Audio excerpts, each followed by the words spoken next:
At the end of the Third Age, much of the land of Eriador was wild and uninhabited, but this wasn't always the case. Once, the great northern kingdom of Arnor spanned most of the region, but Arnor was undone, firstly by civil war, and then thanks to the rise of the evil kingdom of Angmar in the north. Once an unimportant land at the edge of the world, Angmar became the source of centuries of suffering and destruction, and the impact could be seen long after Angmar was destroyed.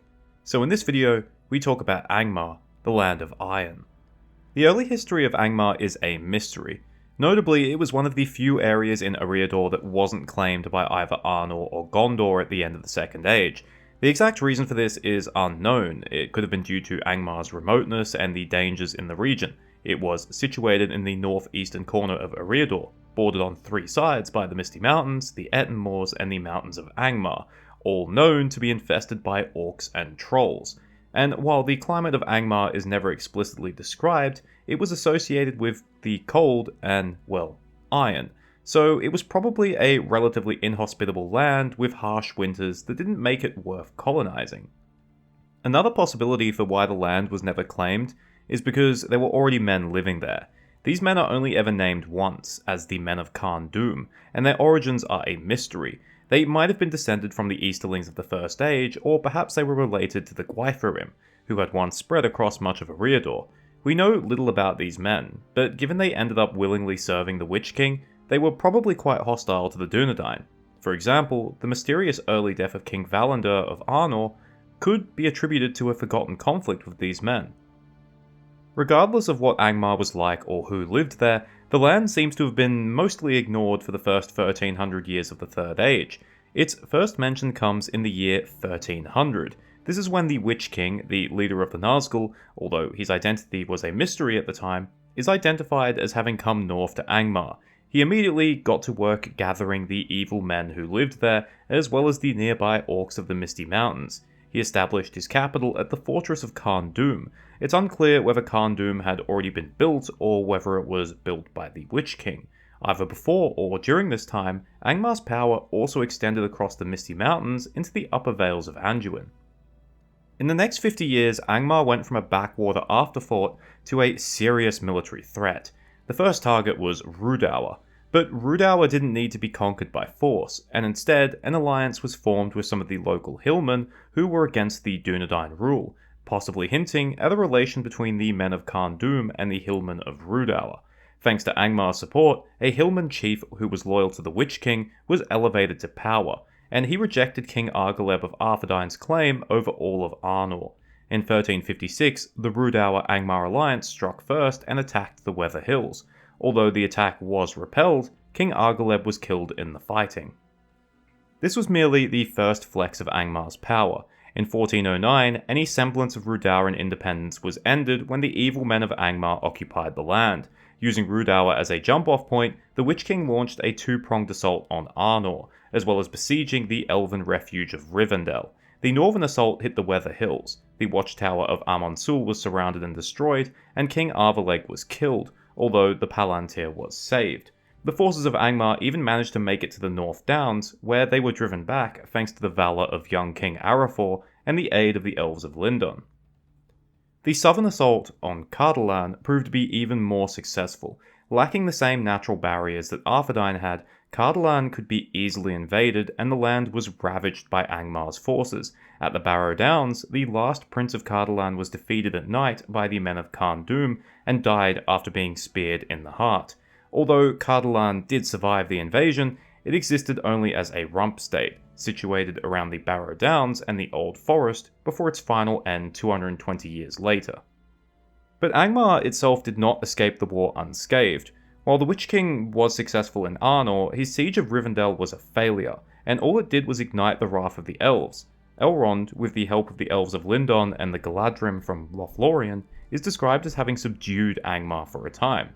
This heavily implies that Angmar was actually invaded, but while the elves seem to have had some success, they weren't able to completely destroy the Witch King's realm. Nevertheless, Angmar was left unable to capitalize on its victories over the Dunedain, and over the next 200 years, Arnor was able to recover. Meanwhile, Angmar and the absorbed Rhudaur became truly evil lands, corrupted by the Shadow, as the Witch King taught dark sorceries to the men who lived there. These dark sorceries allowed the Witch King to capitalize on an opportunity. In 1636, the Great Plague reached Arnor, and while Arthedain mostly escaped its ravages, the remaining men of Cardolan were destroyed or forced to flee. So, the dark sorcerers of Angmar sent evil spirits to infest the Barrow Downs, defiling the graves of the men buried there, and turning the Downs into a place of fear and death. This move, perhaps done as an insult more than anything else, would end up having a practical benefit for Angmar. In 1851, Angmar had recovered enough to launch yet another assault on the remnants of Arnor, but King Araval, with the help of the elves of Lindon and Rivendell, was able to defeat Angmar's army in the field. Araval attempted to press his advantage by reoccupying the land of Cardolan, but the Barrowites killed or drove away any settlers near to the Barrow Downs. This setback for Angmar seems to have been minor in the grand scheme of things. By 1891, Angmar once again resumed its attacks on Arthedain, and it was gradually winning the War of Attrition. Although King Araphant re-established an alliance with Gondor, by the succession of his son, Arvedui, the last king, in 1964, the writing was on the wall. Arthedain no longer had the strength to fight off Angmar. This was proven true in the winter of 1974. The Witch King swept into Arthedain, capturing Fornost and the North Downs, and overrunning the rest of the kingdom. The surviving Dunedain fled across the Lune into the lands of Lindon. Unfortunately for the Witch King and Angmar, his victory would be short-lived. The following year, a Gondorian fleet arrived bearing an army so large that the Dunedain of Arnor could scarcely believe it, and with this army came elite Northman cavalry. When this army marched on Fornost, the Witch King foolishly chose to meet them in battle beyond the gates.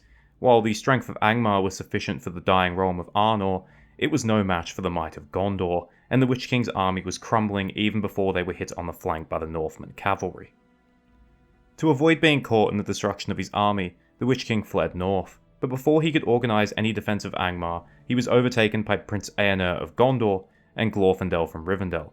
In the following confrontation, in which Glorfindel uttered his famous prophecy about the Witch King's eventual doom, the Witch King fled Angmar, never to return. This time, the destruction of Angmar was thorough, and it said that not a single man or orc of that realm was left remaining on that side of the Misty Mountains. Although Angmar was pretty much destroyed in 1975, remnants of the evil kingdom existed for another 2 years. On the eastern side of the Misty Mountains, in the upper vales of Anduin, some of the men of Angmar remained, but the Northmen, the Aethiod, having participated in the destruction of Angmar, realized that these lands, more fertile and wider than their own, were easy pickings. In 1977, they migrated north, and the final remnants of Angmar were destroyed. And Angmar would never rise again. Although orcs would continue to exist in the Misty Mountains, and although they might have reoccupied some of Angmar's old fortresses at some point, the mysterious men of Khand Dûm and the Hillman allies seem to have been completely wiped out, or fled far away. So while the land of Angmar was probably still inhospitable and dangerous, at the very least, there was no longer a power base there that could be organised to threaten the remaining inhabitants of Eriador. But even if Angmar was gone, it had done its job. The Northman Kingdom of Arnor was also no more. That being said, fear of Angmar remained. Gandalf in particular was worried that if Sauron made an alliance with Smaug, it would allow for Sauron to send forces through the north to reoccupy the old lands of Angmar, opening a new front beyond the Misty Mountains. It was for this reason that Gandalf wanted Smaug removed, so that the dwarves and men of Dale could once again reoccupy the region, providing a bulwark for the rest of the north. Whether Sauron had any intention of reoccupying Angmar was unknown.